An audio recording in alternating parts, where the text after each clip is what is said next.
جی السلام علیکم ورحمۃ اللہ وبرکاتہ۔ 28 مارچ 2025 اور حسب معمول رمضان المبارک کے جو لمحات قیمتی گزر رہے ہیں اس میں آج جمعۃ الوداع ہے اور 27ویں رات گزری رمضان کی ببرکت آج لوگ بڑے جوش و جذبے کے ساتھ جمعہ پڑھنے کے لیے فرینکفرٹ جرمنی میں جو مرکز ہے وہاں تشریف لا رہے ہیں۔ تو ابھی اندر چل کے دیکھتے ہیں۔ اب باہر کا موسم تو بہت خوبصورت ہے، نہ سردی ہے نہ گرمی ہے، دھوپ کے اندر بڑا ہی معتدل موسم ہے۔ اور باقی جو کلمہ طیبہ کے اوپر جب نظر پڑتی ہے انسان کی تو ایک خیال آتا ہے کہ ان ممالک میں جہاں ہم بس رہے ہیں کلمہ طیبہ کے اتنے بڑے جو بورڈ آف ویزا ہیں یہ ان لوگوں کو کوئی تکلیف نہیں پہنچاتے۔ توحید کا اقرار ہے لیکن یہ جو لوگ ہیں ان کو یہ تکلیف نہیں پہنچاتے کیونکہ انہوں نے سیکھا ہوا ہے کہ مذہب کا کوئی سیاست کے ساتھ تعلق نہیں ہے اور ہر انسان کو مذہبی آزادی حاصل ہے کہ وہ اس کے مطابق رہ سکے۔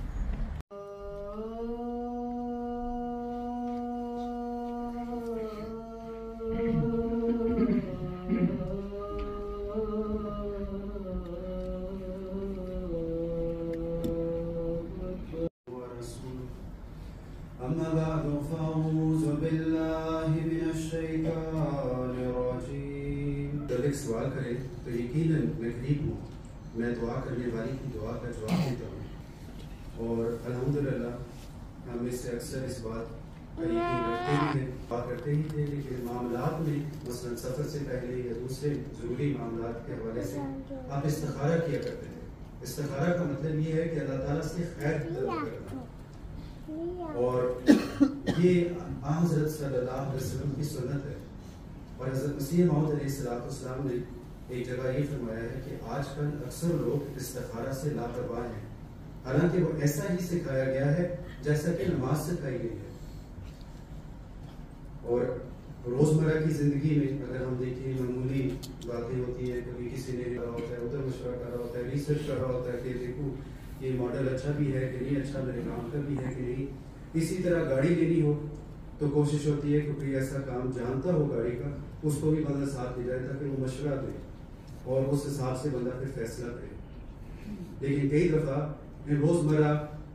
کی زندگی کے فیصلے جو کرنے ہوتے ہیں انسان خدا کو بھول جاتا ہے اور خدا کی طرف توجہ نہیں ہوتی۔ یہ تو معمولی چیزیں ہیں جن کا ذکر کیا گیا ہے، دنیاوی معاملات ہیں، لیکن کچھ ایسے معاملات بھی ہیں جو کہ ہماری زندگی میں بہت بڑی اہمیت رکھتے ہیں، مثلاً رشتے کے معاملات ہیں اور اس میں بھی خدا تعالیٰ کی طرف توجہ کرنا، استخارہ کرنا نہایت ضروری ہے۔ اب اس معاشرے میں اگر انسان دیکھے کہ یہاں پر لوگ جو ہے انہوں نے فلورنٹ رکھے ہوتے ہیں، کئی سال ان کے ساتھ گزارتے ہیں، پھر لمحہ آتا ہے وہ کہتے ہیں کہ چلو ہم شادی کر لیتے ہیں، پھر وہ شادی کر لیتے ہیں، لیکن ان کا کئی سال ایک دوسرے کی جان پہچان ہونا اور جاننا اس بات کی گارنٹی نہیں ہے کہ ان کی شادی کامیاب ہوگی، کیونکہ ان میں بھی طلاقیں اور علیحدگیاں ہوتی ہیں۔ تو اس کا مطلب یہ ہے کہ اگر ہم نے گارنٹی لینی ہے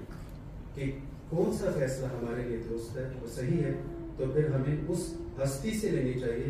جو ہر چیز کا علم رکھتی ہے اور وہ خدا تعالیٰ ہے، اور اس سے ایک رہنمائی لینے کا طریق استخارے کا طریق ہے کہ ہم استخارہ کریں۔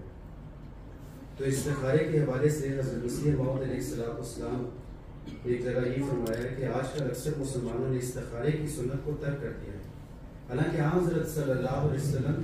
پیش آمدہ عمل میں استخارہ فرما لیا کرتے تھے۔ سلف صالحین کا بھی یہی طریقہ تھا۔ چونکہ دہریت کی ہوا پھیلی ہوئی ہے اس لیے لوگ اپنے علم و فضل پر نظام ہو کر کوئی کام شروع کر لیتے ہیں اور پھر نہا در نما اس بات سے جن کا انہیں علم نہیں ہوتا نقصان ہوتا ہے۔ اصل میں یہ استخارہ ان رسومات کے عوض میں رائج کیا گیا تھا جو مشرک لوگ کسی کام کی ابتدا سے پہلے کیا کرتے تھے، لیکن اب مسلمان اسے بھول گئے، حالانکہ استخارہ سے ایک عقل سلیم عطا ہوتی ہے جس کے مطابق کام کرنے سے کامیابی حاصل ہوتی ہے۔ بعض لوگ کوئی کام خود ہی اپنی رائے سے شروع کر بیٹھتے ہیں اور پھر درمیان میں آ کر ہم سے صلاح پوچھتے ہیں۔ ہم کہتے ہیں جس علم و عقل سے پہلے شروع کیا تھا اس سے ہی نبھائے، اخیر میں مشورے کی کیا ضرورت ہے۔ دیکھیے مسیح محمد علیہ الصلوۃ والسلام کا ایک فرمان بھی ہے اس حوالے سے یہ سکھا ہے کہ کیا دعا ہے کیا طریق ہے. یہ رشتہ ناتا کی ویب سائٹ سے بھی آپ دیکھ سکتے ہیں دعائیہ کو دوبارہ بن جاتی بس جس طرح رمضان اہم ہے اسی طرح ہر نماز اور ہر جمعہ ہے.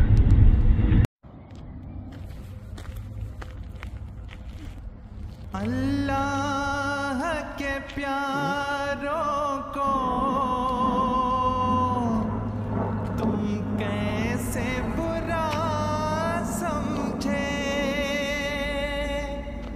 خواہ کیسی سمجھ پر ہے